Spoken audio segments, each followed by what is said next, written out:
Ready. Hello friend, आज का current affairs का टॉपिक है प्रतियोगिता दर्पण से, जो हर एग्ज़ाम में पूछा जाता है। प्रतियोगिता दर्पण से जिसमें आज का टॉपिक होगा बिहार विधानसभा चुनावों में एनडीए को प्रचंड बहुमत मिला था। नीतीश कुमार 10वीं बार राज्य के मुख्यमंत्री बने। दिल्ली में लाल किला के निकट आतंकी विस्फोट, कम से कम 15 व्यक्ति मारे गए, कई गाड़ियां भी जली। सरदार पटेल पर अब प्रति वर्ष गणतंत्र दिवस जयंती परेड होगा। राष्ट्रगीत वंदे मातरम की रचना 150 वर्ष पूरा होने पर वर्ष भर में स्मरणोत्सव का आयोजन हुआ। राष्ट्रपति द्रौपदी मुर्मू राफेल लड़ाकू विमान उड़ान भरने वाली देश की पहली महिला राष्ट्रपति बनी। भारतीय हॉकी के 100 वर्ष पूर्ण होने पर उपलक्ष्य में शताब्दी समारोह का आयोजन हुआ। इतना तक आज कवर करने वाले हैं।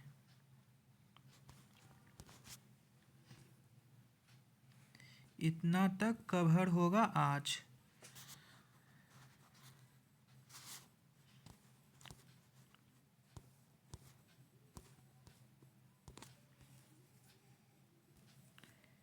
पहला टॉपिक, बिहार विधानसभा में एनडीए को मिला प्रचंड बहुमत, जिसमें राष्ट्रीय घटनाक्रम का पहला टॉपिक प्रतियोगिता दर्पण जनवरी का।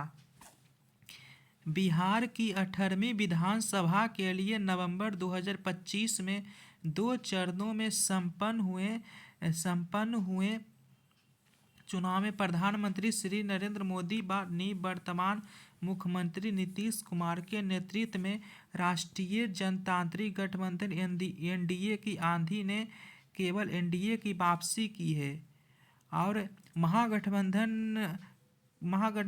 को करारी हार का मुंह दिखाया है। अब नीतीश कुमार 10वीं बार मुख्यमंत्री बन गए हैं। और इसमें कौन सा पार्टी को कितना वोट मिला 2020 में देख लेते हैं। 2020 में भाजपा को 2020 के मुकाबले 15 सीट अधिक मिला है, जबकि इस बार नीतीश कुमार की पार्टी जदयू के 2020 के मुकाबले 42 सीट अधिक मिला है। और चिराग पासवान 2020 में 1 सीट मिला था और इस बार 19 सीट जीते हैं। तो 101 सीट पर चुनाव लड़ा था भाजपा और 101 सीट पर जदयू। लोक जनशक्ति पार्टी 29 सीट पर। हिंदुस्तान अवाम मोर्चा सेकुलर, जो जीतन राम मांझी की पार्टी है, 6 सीट पर अब 5 सीट पर जीत दर्ज किया। राष्ट्रीय लोक मोर्चा उपेंद्र कुशवाहा की पार्टी 6 सीट में 4 सीट जीत दर्ज किया। महागठबंधन की ओर से राष्ट्रीय जनता दल आरजेडी 144 सीट पर चुनाव लड़ा था, जिसमें से 25 सीट जीत पाया। पिछला बार से बहुत कम है, 50 सीट कम है। और कांग्रेस 61 सीट पर चुनाव लड़ा, जिसमें 6 सीट जीत पाया। कम्युनिस्ट पार्टी एमएल भकप्पा 33 सीट पर लड़ा था, जिसमें से कम्युनिस्ट पार्टी एमएल 2 सीट जीता। मपक्का 1 सीट, भकप्पा 0 seat. IIP Indian exclusive party जो 3 सीट पर चुनाव लड़ा, इस बार 1 सीट जीता। विकासशील इंसाफ पार्टी वीआईपी मुकेश साहनी का पार्टी है, 15 सीट पर चुनाव लड़ा, जो 0 सीट जीता। एआईएमआईएम अरशदुद्दीन ओवैसी की पार्टी जो 25 सीट पर चुनाव लड़ा, जो और 5 सीट ही जीता।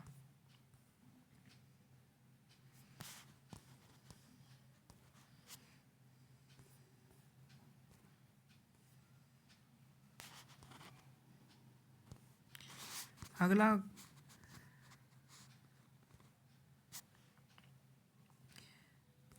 न्यूज, झारखंड के 25 साल पूर्व गया।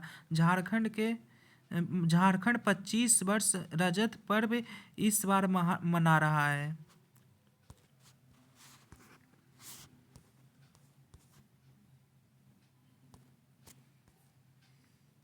झारखंड के 25 वर्ष पूर्व गया है।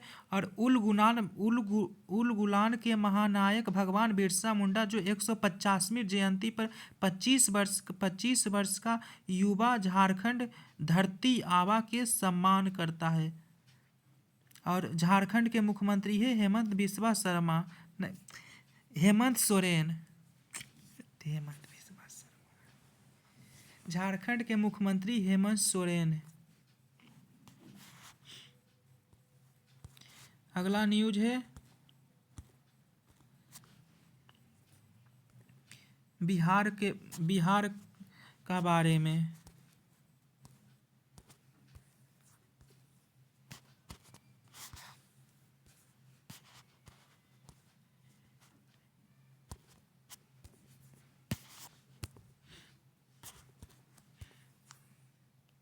बिहार विधानसभा चुनाव में कौन सा पार्टी कितना परसेंटेज वोट आया था? बीजेपी के देख लेते हैं। बीजेपी 2020 में था 19.46%, इस बार है 20.08%। जदयू 15.39% 2020 में था, 2025 में 19.25%। आरजेडी 2020 में 23.11% और 2025 में 23%। एलजेपी का वोट प्रतिशत नहीं दिया है।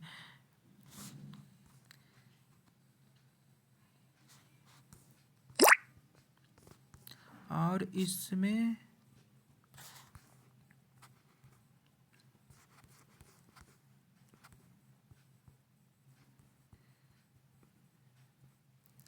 राष्ट्रीय जनता दल व कांग्रेस की अगुवाई वाला महागठबंधन, जिसमें से 110 सीटें इस चुनाव से वर्ष 2020 में प्राप्त हुई थी, अब 35 सीट ही मिला।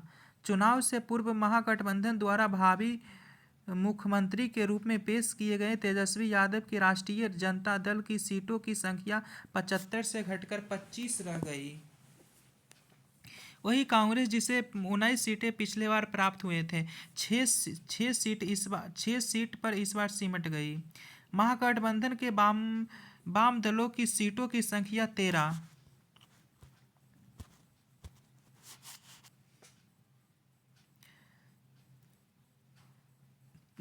से 3 घटकर रहेगी।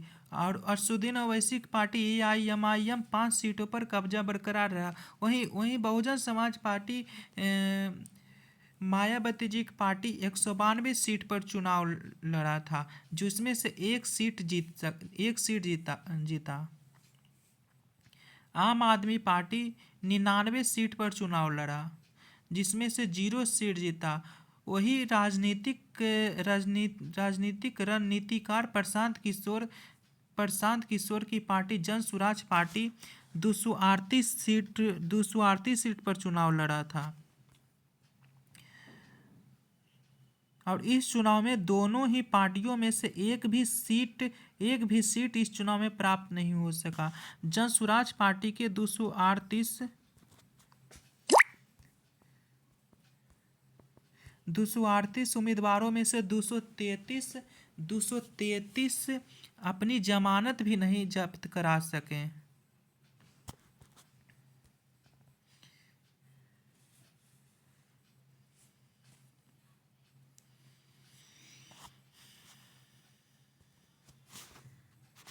अगला न्यूज है बिहार विधानसभा के इस चुनाव में नीतीश कुमार के नेतृत्व वाली वर्तमान सरकार ने 29 मंत्रियों में से 28 ने विजय दर्ज की। सबसे कम 27 से वोटों से विजय प्राप्त किया है जदयू के राधा चरण साहू संदेश सीट से। राधा चरण साहू सबसे कम वोट से जीत दर्ज किया है।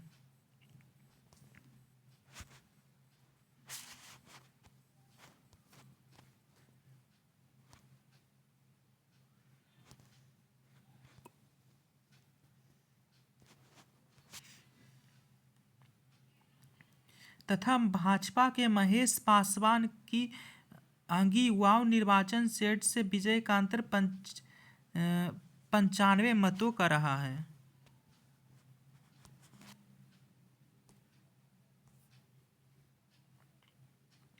इस चुनाव में 73,572 मतों से जीत जदयू के कलांधर मंडल ने रुपौली निर्वाचन क्षेत्र से की है और इस बार के चुनाव में 29 महिलाएं विधानसभा में पहुंचने में सफल रही है, जिसमें सबसे अधिक भाजपा के 10 और जनता दल जदयू के 10।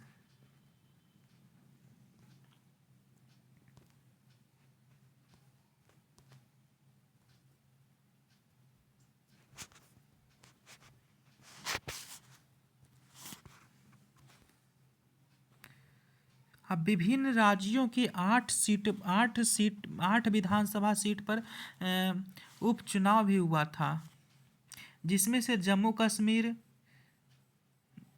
झारखंड, पंजाब, मिजोरम, राजस्थान, तेलंगाना, उड़ीसा शामिल है।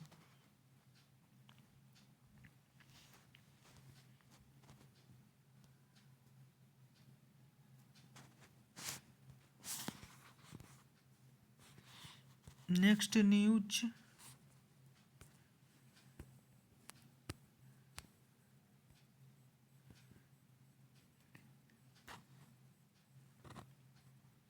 पिछले चुनाव में जदयू के महिला विधायकों की संख्या 25 थी और जीते हुए मुस्लिम विधायकों की संख्या इस बार 11 ही है और यह इस राज्य की विधानसभा में अब तक की सबसे कम जनसंख्या है। विधानसभा की दलगत स्थिति को देखते हुए एनडीए की सरकार के गठन के मार्ग प्रशस्त हो गया।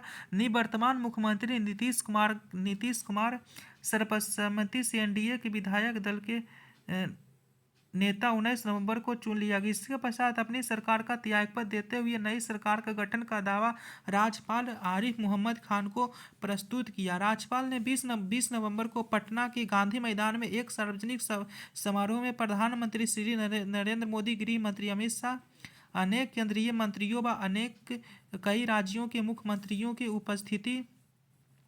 उपस्थिति में शपथ नीतीश कुमार ने ग्रहण कराई।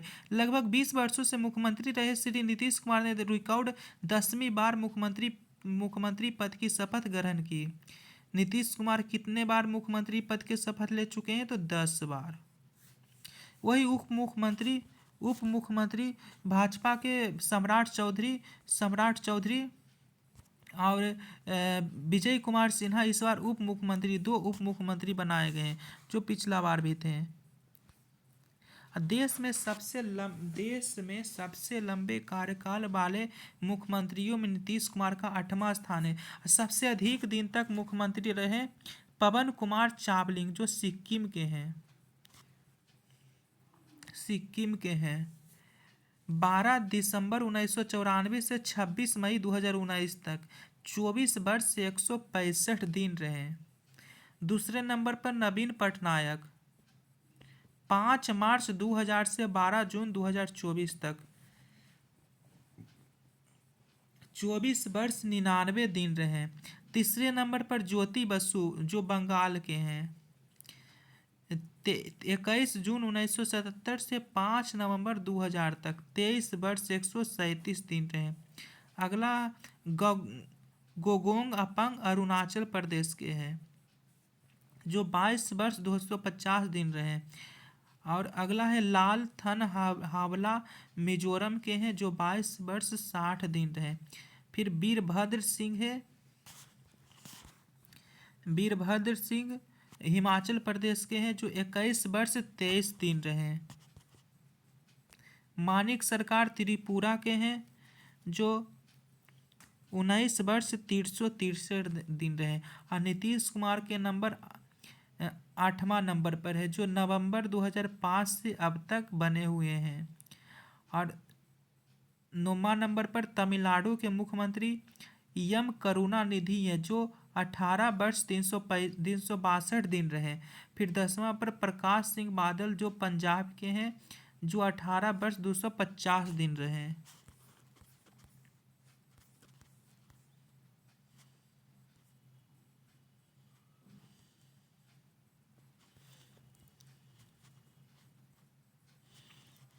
बिहार विधानसभा के लिए मतदान 2 चरणों में हुआ था। मतदान 2 चरणों में हुआ था। कब कब हुआ था? 6 नवंबर और 11 नवंबर को हुआ था।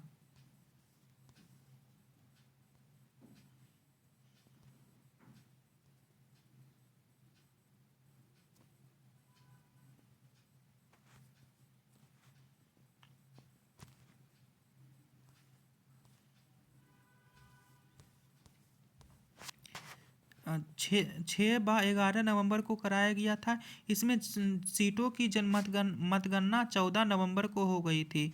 और SIR के पश्चात इस चुनाव में मतदाताओं की कुल संख्या कितनी थी? तो मतदाताओं की कुल संख्या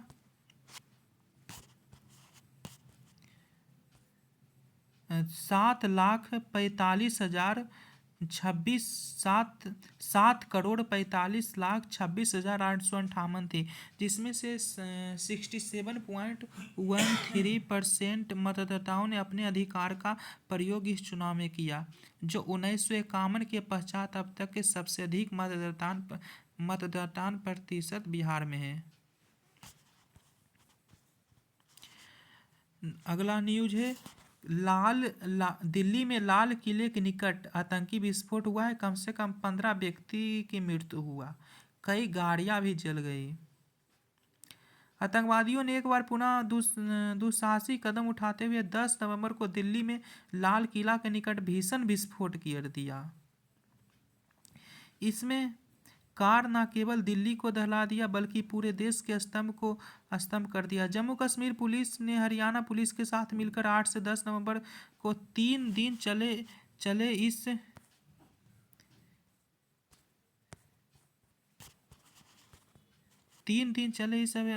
फरीदाबाद के एक गांव में एक मुस्लिम डॉक्टर मुजामिल शकील, जो अल फलाह यूनिवर्सिटी से संबंध है, के द्वारा किराए पर लिए गए 2 घरों पर छापा मारा और 2900 किलोग्राम विस्फोट बरामद करने में सफलता प्राप्त की।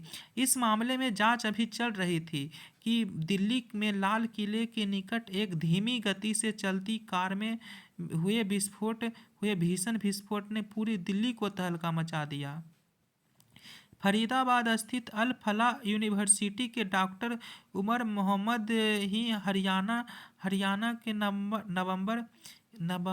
नंबर की SI-20 कार को चला रहे थे। अल फलाह मेडिकल कॉलेज में सहायक प्रोफेसर के रूप में कार्यरत डॉक्टर उमर मूलतः दक्षिण कश्मीर में पुलवामा के निवासी रहे थे।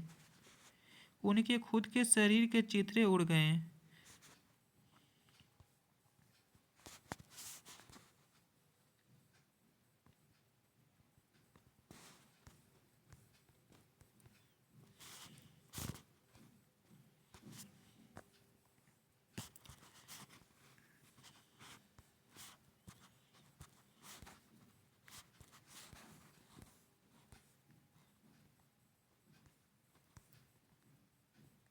घटना के पश्चात गृह मंत्री अमित शाह घटनास्थल का दौरा करने के पश्चात घायलों को देखभाल लोक नारायण जयप्रकाश अस्पताल में भी किए।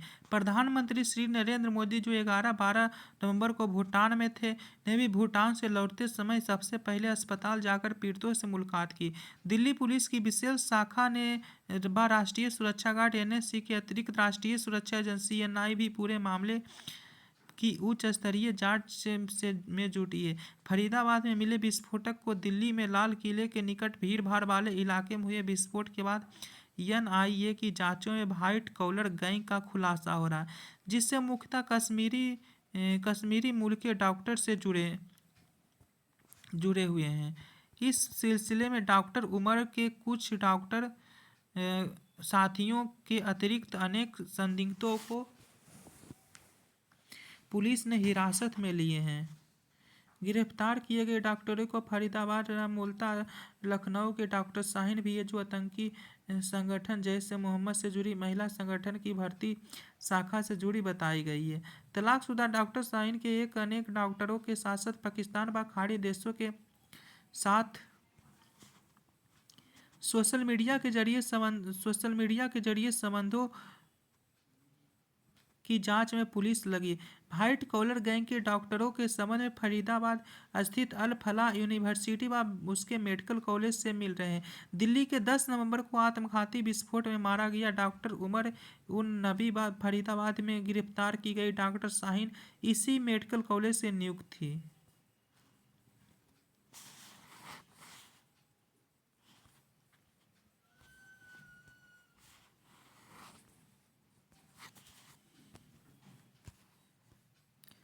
फलाह यूनिवर्सिटी के संस्थापक जवाद अहमद सिद्दीकी को यूनिवर्सिटी व संबंधित ट्रस्ट में वित्तीय घोटाले के सिलसिले में ईडी ने 18 नवंबर को गिरफ्तार किया। उनके अधिकांश संबंधी खाड़ी के देशों में रहे बताए गए हैं। उन्हें अदालत में पेश करते हुए प्रवर्तन निदेशालय ने बताया कि पर्याप्त वित्तीय संसाधनों एवं प्रभावों वाले जवाद का गंभीर आर्थिक अपराधों का इतिहास तथा वह विदेश भागने की फिराक में था। दिल्ली विस्फोट के मामले में पकड़े गए व्हाइट कॉलर गैंग के अनेक संदिग्ध कहीं न कहीं अल फलाह मेडिकल कॉलेज से ही संबंधित रहे बताए गए हैं। इस मामले में विस्तृत जांच विविध एजेंसियों द्वारा की जा रही है। अगला न्यूज, सरदार पटेल जयंती पर अब प्रति वर्ष गणतंत्र दिवस जैसा परेड होगा।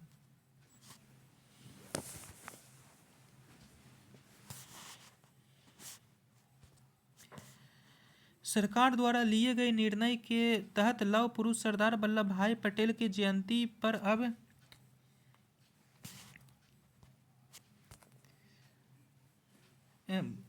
स्प्लिट स्क्रीन पहुंचे हुआ है। ये लिखल के कि स्प्लिट स्क्रीन के साथ परीक्षा ली जाएगी।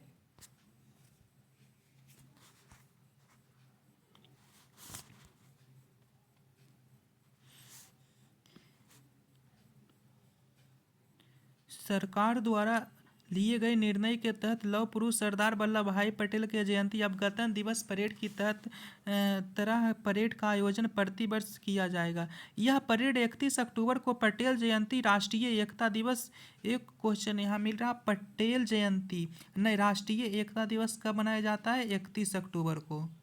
31 अक्टूबर को राष्ट्रीय एकता दिवस सरदार पटेल की जयंती के अवसर पर इसकी सलामी प्रधानमंत्री श्री नरेंद्र मोदी ने ली।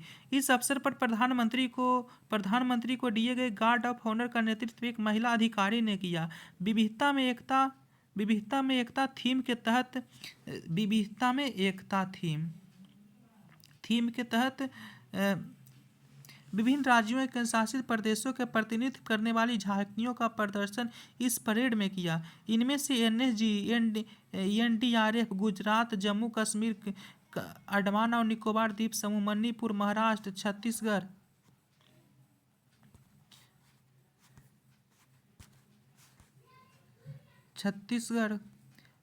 उत्तराखंड, पुडुचेरी झांकियां प्रदर्शित की। अंडमान और निकोबार ने अपनी झांकी में द्वीपों की सुंदरता, छत्तीसगढ़ ने जनजातीय संस्कृति झलक, जम्मू और कश्मीर के ने चिनाव पुल व प्राकृतिक सौंदर्य, महाराष्ट्र ने छत्रपति शिवाजी महाराज की प्रतिमा, मणिपुर ने प्राकृतिक सौंदर्य व कला, पुडुचेरी ने एक भारत श्रेष्ठ भारत की भावना, उत्तराखंड ने केदारनाथ मंदिर, योग व अध्यात्म को अपनी झांकी में दर्शाया। गुजरात सरकार की अखंड भारत के निर्माण में सरदार साहब के योगदान को उजागर करती झांकी आकर्षण का केंद्र रही। गणतंत्र दिवस की रैली के तर्ज पर इस परेड का आयोजन किया गया। गणतंत्र दिवस की रैली की तर्ज पर इस तरह की परेड अब प्रतिवर्ष पटेल जयंती, राष्ट्रीय एकता दिवस पर भी गुजरात में केवड़िया एकता नगर में निकलने का निर्णय सरकार ने लिया है।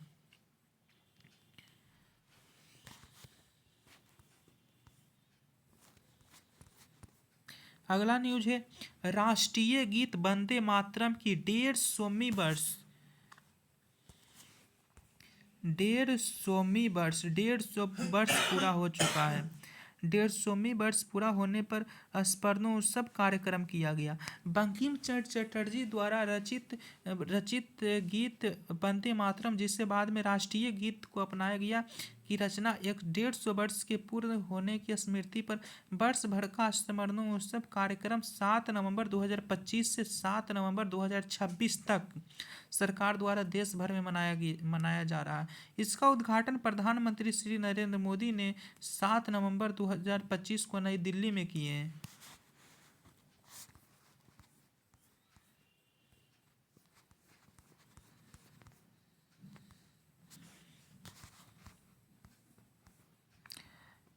अगला न्यूज है, लखनऊ गैस्ट्रोनोमी या पाक कला श्रेणी में यूनेस्को की क्रिएटिव सिटी नेटवर्क में शामिल हो गया है। लजीज जायकदार खान पान व पाक कला से देसी विदेशी मेहमानों के दिलों को छू लेने वाली नवाबों का शहर लखनऊ विश्व के 58 शहरों में शामिल है, जिसे यूनेस्को ने अपने क्रिएटिव सिटी नेटवर्क यूसीसीएन में शामिल करने की घोषणा 31 अक्टूबर 2025 को विश्व शहर दिवस कब मनाया जाता है? 31 अक्टूबर। विश्व शहर दिवस 31 अक्टूबर को मनाया जाता है। इसी दिन लखनऊ को क्रिएटिव गैस्ट्रोनोमी के रूप में शामिल किया यूनेस्को ने। यूनेस्को का यह सिटी 8 श्रेणियों में समर्पित शहरों का नेटवर्क है, जिसमें शिल्प एवं लोक कला, डिजाइन, फिल्म, गैस्ट्रोनोमी, पाक कला सहित मीडिया कला, संगीत एवं वास्तुकला शामिल है। आर्किटेक्चर को इसी वर्ष 2025 में ही 8वीं श्रेणी के रूप में नेटवर्क में शामिल किया है। क्रिएटिव सिटीज नेटवर्क में भारत के नए शामिल होने के लिए शहर लखनऊ को गैस्ट्रोनोमी श्रेणी में नेटवर्क में शामिल किया गया। जिन 57 अन्य रचनात्मक शहरों को UNESCO creative cities network UCCN 31 अक्टूबर 2025 को शामिल किया गया है, उसमें से Kisumu Kenya, new alliance America, संगीत श्रेणी में रियाद सऊदी अरब, डिजाइन श्रेणी में मातोसिन्होस पुर्तगाल, गैस्ट्रोनोमी में गीजा मिस्र, फिल्म श्रेणी में रोवानीमी फिनलैंड, आर्किटेक्चर में मलंग इंडोनेशिया को मीडिया आर्ट श्रेणी में शामिल किया गया है। इन 58 को क्रिएटिव सिटीज नेटवर्क में शामिल किए गए निर्णय समरकंद के 31 अक्टूबर 2025 को यूनेस्को की 43वें जनरल कॉन्फ्रेंस में किया गया। इन्हें मिलाकर नेटवर्क को शामिल शहरों की संख्या 408 हो गई, जो 100 से अधिक देशों में स्थित है। लखनऊ में शामिल किए जाने के पश्चात यूनेस्को के क्रिएटिव शहरों की सूची में भारत की शहरों की संख्या 9 हो गई है। भारत की कितना शहर हो गया है? 9 शहर यूनेस्को के क्रिएटिव शहरों की सूची में। 9 शहर, जिसमें से कौन कौन शहर है? जयपुर है, जो 2015 में शामिल किया गया था। श्रेणी है शिल्प और लोक कला। वाराणसी है, जो संगीत के श्रेणी में 2015 में शामिल किया गया था। चेन्नई को संगीत की श्रेणी में 2017 में, मुंबई को फिल्म की श्रेणी में 2019 में, और हैदराबाद को गैस्ट्रोनोमी पाक कला में 2019 में, श्रीनगर को शिल्प एवं लोक कला में 2021 में, ग्वालियर को संगीत में 2023 में, कोझीकोड को साहित्य में 2023 में, और वर्तमान में लखनऊ को गैस्ट्रोनोमी पाक कला में शामिल किया गया है।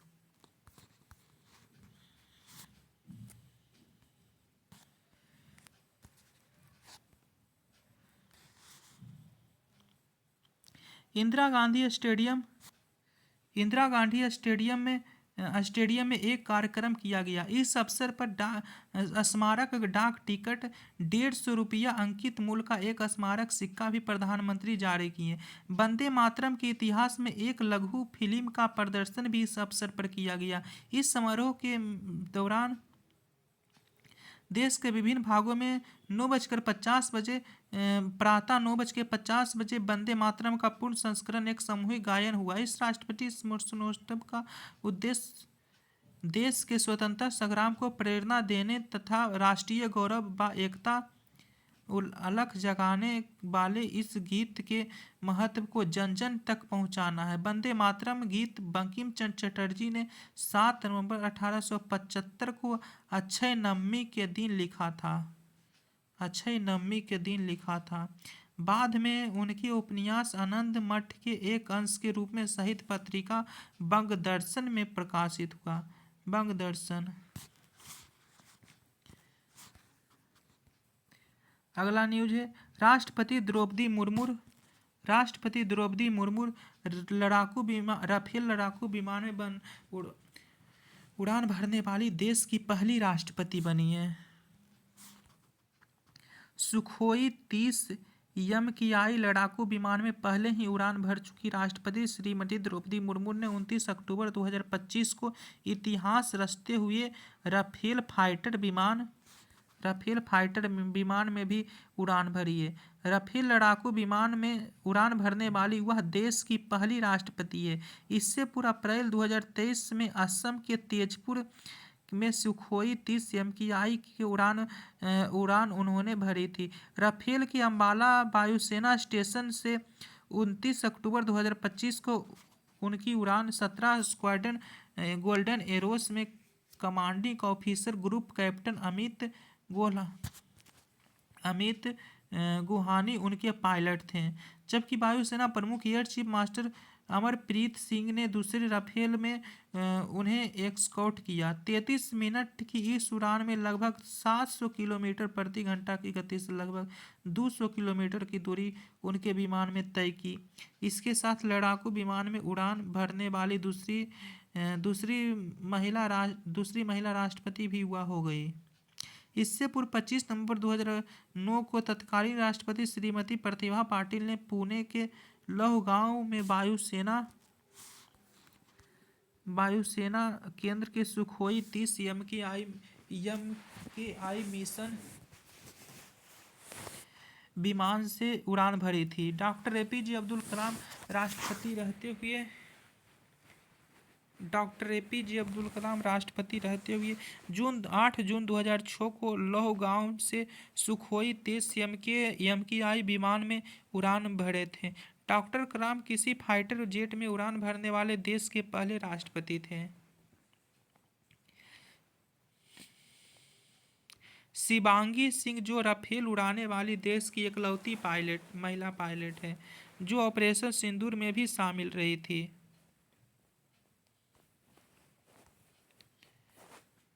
भारतीय हॉकी के 100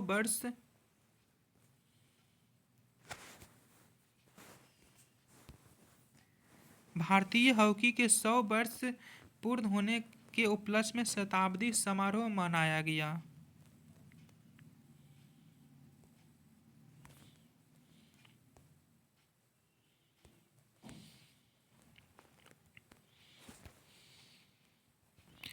भारतीय हॉकी के 100 वर्ष 1925 से 2025 पूर्ण होने के उपलक्ष्य में राष्ट्रीय खेल प्राधिकरण व हॉकी इंडिया के सहयोग से भव्य शताब्दी समारोह नई दिल्ली के मेजर ध्यानचंद स्टेडियम में 7 नवंबर 2025 को आयोजित हुआ। हॉकी इंडिया के कुछ सबसे दिग्गज खिलाड़ियों में से उनके योगदान में नए खिलाड़ियों को दी गई प्रेरणा के लिए हॉकी इंडिया के इस समारोह में सम्मानित किया गया। केंद्रीय खेल मंत्री मनसुख मंडाविया, संसदीय व अल्पसंख्यक मामलों के मंत्री किरण रिजिजू, अंतर्राष्ट्रीय हॉकी महासंघ के अध्यक्ष तैयब इकराम सहित अनेक गणमान्य व्यक्ति कार्यक्रम में उपस्थित थे। शताब्दी समारोह की शुरुआत खेल मंत्री मनसुख मंडाविया की कप्तानी वाले खेल मंत्री एकादश व हॉकी इंडिया अध्यक्ष दिलीप टर्की की अगुवाई वाली हॉकी इंडिया एकादश के बीच मैत्री मैच से हुई। पुरुष व महिला राष्ट्रीय टीम पुरुष व महिला राष्ट्रीय टीम के खिलाड़ियों ने इस मैच में भाग लिया। खेल मंत्री एकादश ने यह मैच 3-1 से जीता। इसके साथ देश भर में 550 से अधिक जिलों में मैत्री मैच खेले गए, जिनमें से लगभग 36,000 जमीनी स्तर के खिलाड़ियों ने भाग लिया। 7 नवंबर को नई दिल्ली में शताब्दी समारोह में भारत में हॉकी के इतिहास से संबंधित एक फोटो प्रदर्शनी का आयोजन किया गया तथा एक स्मारक पुस्तक भारतीय हॉकी के 100 वर्ष का विमोचन किया गया। भारतीय हॉकी के 100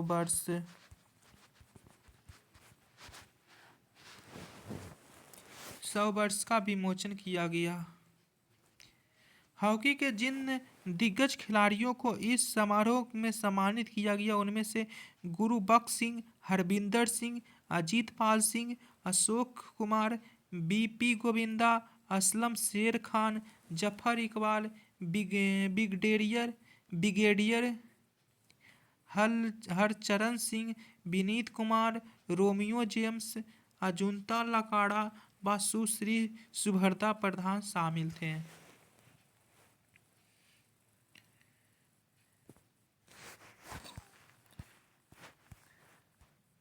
खत्म, सारा न्यूज खत्म।